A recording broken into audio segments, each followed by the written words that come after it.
Petrol और diesel की कीमतों से इस वक्त मुल्क में महंगाई का एक तूफान बर्पा हो चुका है, क्योंकि हर चीज़ की जो कीमत है वो कहीं ना किसी तरीके से पेट्रोल और डीजल से जो है वो कनेक्टेड है। आम जो घरेलू रोज़मर्रा की ज़रूरत की चीज़ें हैं, अशिया खुरोनोश की जो कीमतें हैं, वो हम देख रहे हैं कि रोज़ बरोज़ जो है वो बढ़ती जा रही हैं। इस वक्त जो है वो मार्केट में किस चीज़ की क्या कीमत है, पेट्रोल की कीमतें बढ़ने से पहले उसकी क्या कीमत थी, इस सारे पर बात करते हैं। हमारे साथ एक दुकानदार मौजूद हैं जो कि खुद मईशत के स्टूडेंट भी हैं, मईशत के तालिब इल्म भी हैं, नज़ीर असलम। नज़ीर भाई से बात करते हैं। नज़ीर भाई, मुझे ये बताइएगा, जो पेट्रोल और डीजल की कीमतें अभी रिसेंटली बढ़ी हैं, उससे जो अशिया खुरोनोश की चीज़ें हैं, तेल हो, चीनी हो, आटा हो और ये दीगर दालें हों, मसाला जात हों, इनकी कीमतें जो हैं वो किस हद तक जो है वो बढ़ चुकी हैं और आगे कितनी बढ़ सकती हैं? हर चीज़ की कीमत तकरीबन बढ़ चुकी है। ख़ासकर जो है शापर है वो पहले ₹5 किलो था, अब उसकी कीमत ₹1000 किलो है। डबल हो गई है। डबल हो गई है। और उसके बाद अंडे थे जो वो दो ₹200 दर्जन थे, आज ₹237 दर्जन है। और उसके बाद जो है चीनी की कीमत बढ़ गई है, तकरीबन शक्कर की बढ़ गई है, मिर्च मसाला जात की चीज़ें कीमतें बढ़ गई हैं। और उसके बाद जो है जितने भी ऑयल हैं, कुकिंग ऑयल हैं, इनकी कीमतें बढ़ गई हैं। और उसके बाद जो है ना, असल में ये चीज़ें इन चीज़ों की कीमत इस वजह से बढ़ी है, कोई भी चीज़ अगर आप लेके आते हैं ना, या कोई आपको दे के जाता है, तो वो कैरेज पड़ता है। कैरेज के जो चार्जेस है वो डबल हो गया है, क्योंकि जो डीजल था वो पहले था ₹300। अच्छा, कैरिज जो है वो आम हमारे देखने वालों को नहीं पता कैरिज क्या होता है, उसका थोड़ा सा बताएं, कैरिज किसको कहते हैं? कैरेज ये होता है कि मैंने अब 5 थोड़े चीनी के मंगवाए हैं किसी से, तो वो हम जब रिक्शे वाले से मंगवाते हैं तो वो पहले किराया लेता था ₹300, अब वो ले रहा है ₹600। वो इस वजह से ले रहा है क्योंकि पेट्रोल की प्राइस जो है वो डबल हो गई है। और उसके बाद अगर हमने कोई फाइन वगैरह मंगवाना है, मैदा मंगवाना है, इसकी कीमत बढ़ी है। और उसके बाद गंदम मंगवानी है एक शहर से। गंदम देखिए सारी चीज़ें लाहौर में प्रोड्यूस नहीं हो रही, क्योंकि इनकी प्रोडक्शन कॉस्ट बढ़ गई है, वो इस वजह से बढ़ी है। गंदम जो है गाँव से आती है, डेफिनेटली गाँव की पैदावार है। और फाइन है, मैदा है, ये सारी चीज़ें गंदम से पैदा होती हैं, सूजी होगी। तो जब ये आती हैं एक शहर से दूसरे शहर में, तो वो फिर जब हम इसके लिए जो है ना कोई कन्वेस करवाते हैं, जैसे शाहज़ोर डाला टाइप हो गया, या किसी और चीज़ पे आती है, तो उसकी कीमत बढ़ गई है। वो इस वजह से जो डीज़ल है वो ₹500 ₹520 लीटर है। ये पहले ₹300 लीटर था। एक ही दफ़ा जो है ना ये जो तकरीबन 200 प्लस जो है ना इसकी प्राइस इंक्रीज़ हुई है। इसी वजह से अगर इसको आप इंटरनेशनल लेवल पे देखते हैं, तो इंटरनेशनल लेवल पे चीज़ों की सारी चीज़ों की प्राइसेस बढ़ी हैं। वो इस वजह से बढ़ी है, ट्रेड हमेशा जो है ना डॉलर में होती है। तो डॉलर जो है इस वक्त नायाब हुआ है पूरी दुनिया में। और नंबर वन, और जो है एनर्जी प्राइसेस जो है वो पूरी दुनिया में बढ़ी हैं, जिसकी वजह से जब मिसाल के तौर पर चाइना से कोई चीज़ आती थी, चाइना ने भी कीमत बढ़ाई और इधर हमारे मुल्क में भी बढ़ गई। तो इसका जितना भी चीज़ें की कीमतें बढ़ने से की वजह से जो है ना कस्टमर पे इसका प्रेशर पड़ता है। जो इन्वेस्टर है वो अपना पैसा इन्वेस्ट कर देता है, उसके पास तो पैसा है, लेकिन अब जो रोज़मर्रा की चीज़ें हैं वो लोग कस्टमर रोज़ाना लेते हैं डेली बेसिस पे, तो वो इन चीज़ों को जो है ना इनको फेस कर रहे हैं। तो महंगाई बहुत ज़्यादा हुई है, और ये कीमतें जो है ना सिर्फ़ और सिर्फ़ प्राइसेस जो है ना बढ़ने की वजह से, फ्यूल की एनर्जी प्राइसेस की वजह से आपकी हर चीज़ महंगी होगी।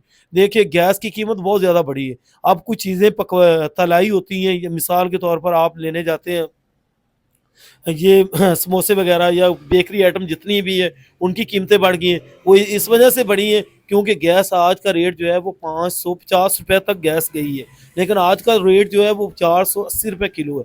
ये गैस पहले मिलती थी 280 ₹300, ज़्यादा से ज़्यादा इसकी कीमत थी ₹300 किलो। तो डेफ़िनेटली जितनी भी बेकरी आइटम होंगी, जो भी कुकिंग होती हैं, फ्राई होती हैं, तो इस तरह नूडल्स हो गए या जो भी आइटम्स आती हैं फ्राई होके, उनकी भी कीमतें बढ़ी हैं। गैस की कीमत बढ़ने की वजह से डेफ़िनेटली हमारे मुल्क में तो जो सुई गैस है वो तो घरों के हद तक जो मिलती अच्छा है। नज़ीर भाई, ये बताएं, जो महंगाई है इसने आम आदमी को किस तरह डिस्टर्ब किया है, कि अभी हम देख रहे हैं कि आपकी दुकान पे भी ग्राहक ना होने के बराबर है।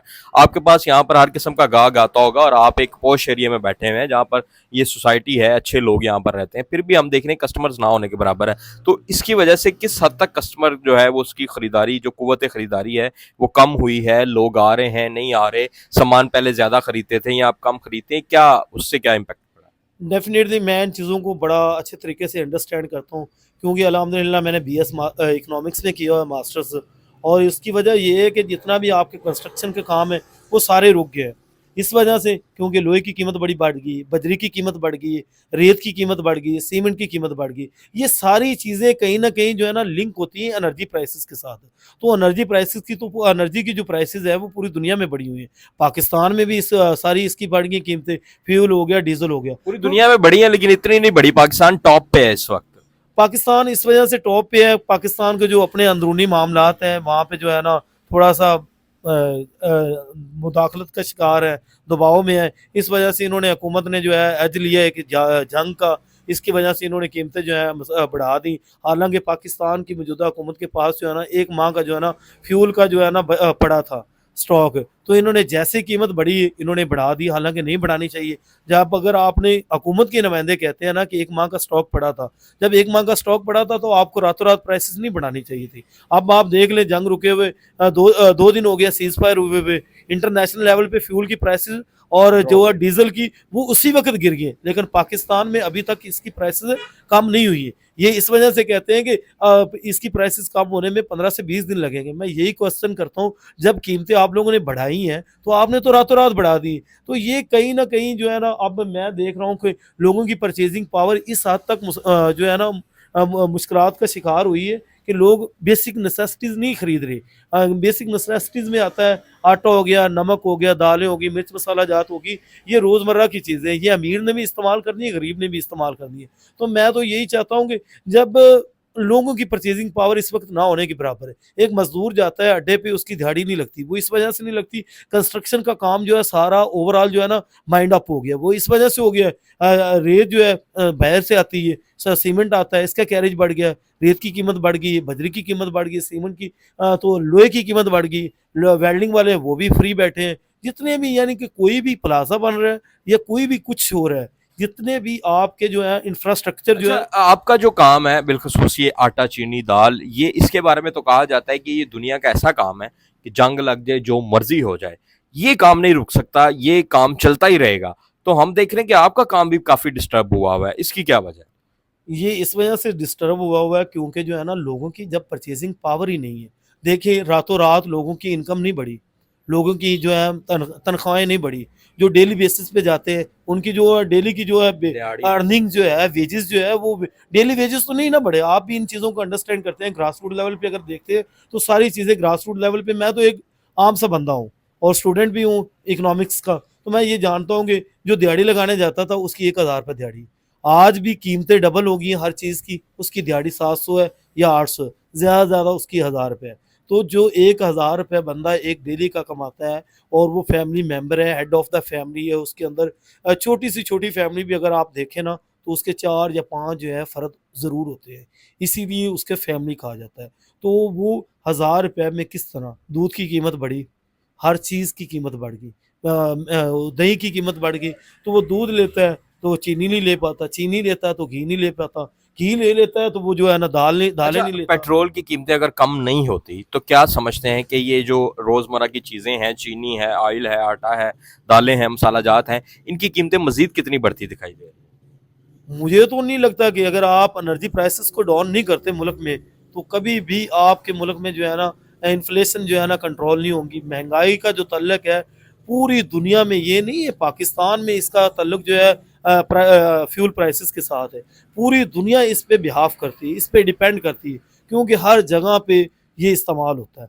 तो जब तक आपके मुल्क में जो है एनर्जी प्राइसेस डाउन नहीं होती तो तब तक ये जो है ना कीमतें कम नहीं होती। तो मैं हुकूमत वक्त से यही कहता हूँ कि आज जो है फी बैरल जो है डॉलर जो है ना वो 100 रुपये मेरे ख्याल पे आ गया, 17 रुपये डॉलर जो है ना कम हुई है।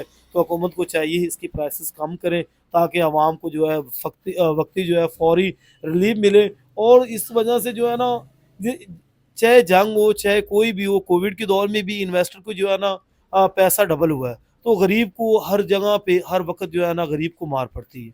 जो डेली वेजेस वाले हैं या इस वक्त जो है ना पाकिस्तान में जो है ना सबसे ज़्यादा जो महंगाई से मुतासर हुआ है वो तबका है दरमियाने दर्जे के लोग, सफ़ेद पोश लोग जिनको आप कहते हैं, वो बहुत ज़्यादा मुतासर हैं। ना तो वो अपना हाथ किसी के आगे बढ़ा सकते हैं, वो मांगते नहीं हैं, उनको अपनी इज्जत नफ्स बहुत काबू है। तो जितने भी ये सफ़ेद पोश में वही लोग आते हैं जो मुलाजमत वाले लोग हैं या डेली वेजेस वाले लोग हैं, तो ये बहुत पिसा हुआ तबका है। इस पे खुदारा कोई रहम करें, या कीमतें कम होनी चाहिए एनर्जी की, ताकि आवाम को फौरी रिलीफ मिले। मैं तो गवर्नमेंट से ये अपील ही चलें जी, काफ़ी देर से हम बैठे थे, आपके ग्राहक भी आ गए हैं।